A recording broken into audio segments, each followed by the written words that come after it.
God of War Ascension, otherwise known as God of War 4, no, 5? I'm not sure, there's a bunch of them. Well, we'll call this one -1 because it's a prequel, and I'm lost with all the other ones that came out on the PSP and whatnot.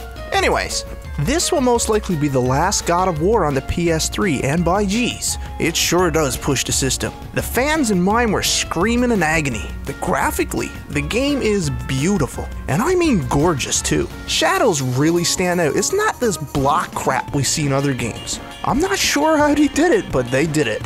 Blood is the same as the others. I guess the rule of thumb with God of War games is to have the screen spewing blood in at least 10% of the screen at any given time, and this rule was not left out with this one. I'm amazed with the vastness of the game. I'm pretty blown away. I seriously have no idea how some of this is capable of running on a console. That being said, there were spots where textures showed its age with its limited 256 megabyte onboard VRAM or whatever. Does it have 512 shared or something? I'm not sure. Gameplay is the same as all the other franchises. You'll be able to level up your magics as you acquire them, which was to be expected. The same with your weapons. If you don't like quick time events, you won't like this one, as you get one every 10 or 15 minutes. There's a boatload. Nah, scrap that. There's an aircraft carrier full. You'll get the finishing blows that you've come to expect, and then you'll go back to the first rule of thumb, which means add blood. And if it doesn't fill 10% of the screen, add more. Combat, however, is a bit repetitive, and the levels are linear.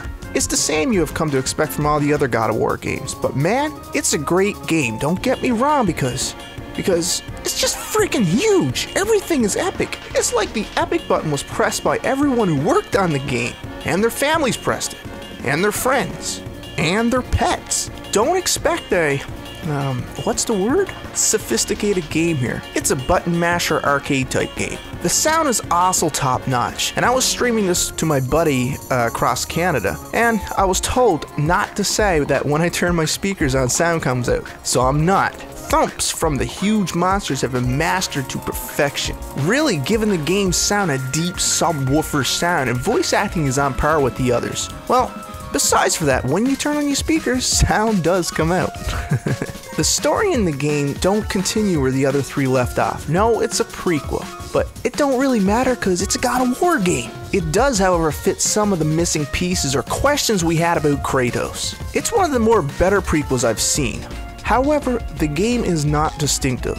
It's like all the others. Leveling up is basically the same. Well, you get some magic attacks, but relatively speaking, it's the same game. Different story. The game is fun, but I don't think a lot of you will sit through the entire game in one sitting, if you have jobs and stuff. I know some of you will, but the game gets a bit repetitive, and that's really the only bad thing about it. I don't see no real replay value unless you like getting everything like the trophies and whatnot, which I can't stand doing. Anyways, that's the basics. The game is a solid buy on the PS3. Thanks for watching, and this is DTR. Communicate laters.